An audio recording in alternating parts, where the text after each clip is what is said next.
Government overreach, corporate corruption, biological warfare, and a nuclear apocalypse? Is that the plot of the next movie I'm covering on this episode of Empire of the Full Moon? Or is that just another prediction for 2025? Thankfully, at least for now, it's just a setup for today's film. Charles Band's 1982 sci-fi thriller, Parasite. Well, let's get into it. And by the way, I'm your host, Mike Cadaver, and it would make me so happy if you would just go ahead and subscribe, like, do all the things you do on YouTube. I'm a human being. I have feelings. Would you go ahead and do that for me? Here's the intro.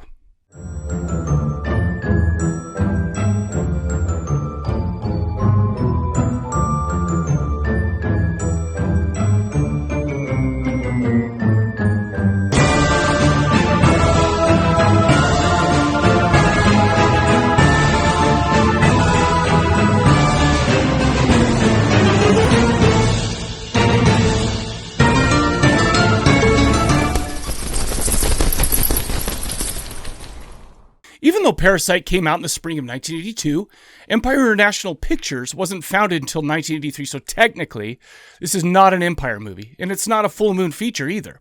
But come on, guys, it's produced and directed by Charles Band, shot by Mac Ahlberg, scored by Richard Band, and that's basically the holy trinity of Bandian cinema. I mean, at least for part of it anyway, right? But to give it even more cred, the creature effects in this were done by the one and only Stan Winston.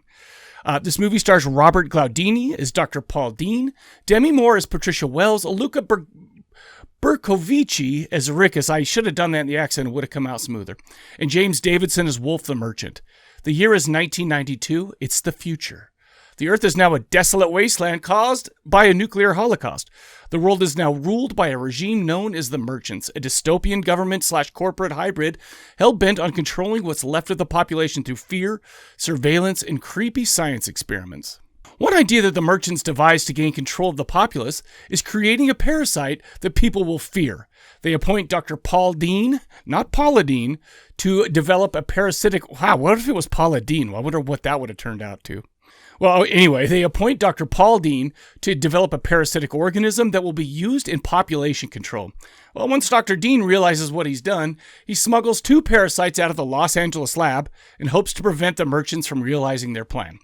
When I said that he smuggled 2 of the parasites out of the lab, that I mentioned, one he had in the thermos, which is fine. And how did the good doctor smuggle the second parasite? Not in a box, not in a bag, but in himself. Now, turn off those dirty minds because it's not what you're thinking. He actually infected himself on his gut, on purpose, like a genius. Needless to say, he's running from the Merchants. The Merchants are hot on his tail, and he stops in a very small Nevada town, hoping that the Merchants won't find him. In the beginning, things are working out good enough. He meets friendly townspeople, the diner owner, the hotel owner, and another local, Patricia Wells. However, there are also dickheads that I would basically call the town bullies in that town. Kind of a gang. They go around bullying the townsfolk, like real a-holes, man. And Dr. Dean is just trying to find a cure for himself, trying to save basically the world. And these guys are, trying to get him. He's trying to just get rid of the parasites, fight a gang of dickhead bullies, and the bullies bully him to the point where they get to the thermos. They find the thermos. By the way, they reach into it and some dude finds some gross stuff like bodily fluid on his hand. And I'm telling you what, if you're reaching into a thermos and you find gross bodily fluid, just put the lid back on and walk away, okay? Because nothing good's going to come out of that. In fact, karma hits real quick when the parasite attacks the gang and sucks them all dry of their juices. And yes, I mean all of their juices. Don't make it weird. Or do. I mean, that's this movie. It's weird. This is Empire of the Full Moon. That's weird. To make matters worse, it doesn't take long for a merchant to catch up to Dr. Dean and try to take back the parasites so he can continue with their diabolical plan. Will Dr. Dean survive and live to save the day? Will the merchant get what he wants and unleash it on what's left of the earth? Would you like a squeeze of Demi Moore's lemons? Find out by watching Parasite from 1982. By the way, I didn't mention that this was shot in 3D, and that with many of the 3D movies that were filmed in the 80s, we get those awkward shots that were put in there just for the 3D. I mean, it's not like anything in this was as egregious as the yo-yo scene in Friday the 13th Part 3, but there's still a few bad ones. You have the pouncing rattlesnake, the protruding pipe that impaled some guy, and blood comes out of it. It's great. The parasite drops from the ceiling right at you. The thermos parasite attack. Tons of other ones too. It's been criticized for that. that, but I'll tell you what, seeing that stuff in an 80s sci-fi horror movie is just comforting in my soul. In Confessions of a Puppet Master, Charles actually goes into how he felt about the 3D and the technology and what they used in making of this movie. I think the best parts of the movie are the look and presentation of the Parasite. Having Mac Allberg and Stan Winston on your team, you're almost guaranteed that it will look awesome. Now, not only was the Parasite cool looking in its many incarnations, but the makeup effects were great. When the Parasite started sucking on a person, get your mind out of the gutter, they turned gray and their emaciated faces would start to look really gross. In the case of the innkeeper, it gets downright creepy. You know, they did a great job. There are some gore effects, not a ton, but we do have some pretty great scenes. Stomach explosion, Parasite head explosion, some really good stuff. But I'll be honest with you, I only have 2 beefs with this one. The first one is actually charming, so I give it a pass. But the second is a little more annoying. But the first one is that quintessential Charles Band group dynamic silliness. I mean, you've got this big bad gang of ruffians overacting, being silly, and basically acting unlike any human group has ever acted before in the history of people.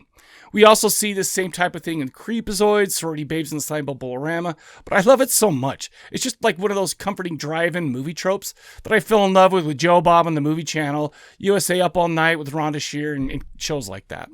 I think that my main beef with this one, though, is it takes an hour to really get into the Parasite action. I mean, we see glimpses here and there, but we don't consistently get the goods until later in the movie. That's not to say that I didn't enjoy the movie, because I totally did. In fact, I really liked it. I understand, though, that it's a very low-budget movie to the point where I'm sure the budget did a lot of inhibiting the ability to go crazy with the effects, just like in many of Charles Band's and other, low-budget independent movies. But I'm sure that's why that we got that. But I'll tell you what, this movie had a successful theatrical run. It's difficult to find out online the actual budget for this movie. I found sources that said $150K to $800K. But I'll tell you what, it made $5.5 million back in its initial theatrical run. If you can trust that number, I mean, I have no idea. But it definitely made even more if you add in the VHS rentals, sales, etc. Charles actually went to a guy named Erwin Yablans who helped him find investors and help him produce this movie. To paraphrase, Charlie tells a story in the book Confessions of a Puppet Master. He was just a grumpy, temperamental, just an old, grumpy, coarse guy, and he tells like a story, like I said, where they're all watching the dailies, and Mr. Yablans thought it was so bad while watching. He said the 3D's so bad, he stood up in a rage, calling the movie crap, except for the S word, but I do not swear on this show. But it's funny, he's like, this is so bad, but it turns out that he was watching the 3D movie, and his left lens had fallen out, so he's not even seeing the 3D, and he's wondering why it's so bad. And this is something we don't really talk about, and when I say we, I mean me, on this show, but this movie actually did a lot for Charlie's love life. He met his future wife, Debbie Dion, who was an assistant to his casting director, Joanna Ray. Ironically, Joanna Ray, who was told to find the next Karen Allen, the girl from Raiders of the Lost Ark, she actually cast Demi Moore, another eventual sweetheart of Charles Band.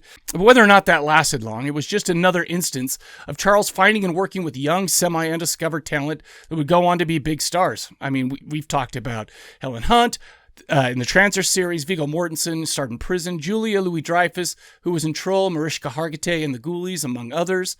You know what's funny, too, is talk about home video. You know what's funny, too, is typically when we talk about home video, we talk a lot about VHS, sometimes laser discs, but this was actually released on something called the CED, which is a capacitance electronic disc, by Embassy Home Entertainment, while the VHS tape was released on VHS at the same time. But I have never heard of CED. How did I miss that?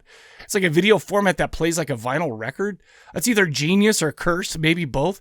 It's just shocking that I had no idea what this thing was. And here I am learning about this through a show about a movie from 1982. Well, thankfully, I didn't have to go for that. I have the 2019 Blu-ray release by Kino Lorber. It's had more recent versions, I'm sure. I know it's had a Wicked Vision release in Germany. But yeah, that's it. And I think that now we're doing our beefs, right? Now, okay, that's kind of all I got about this one, but I want to say one more. I gotta boo. I gotta give Demi Moore a boo.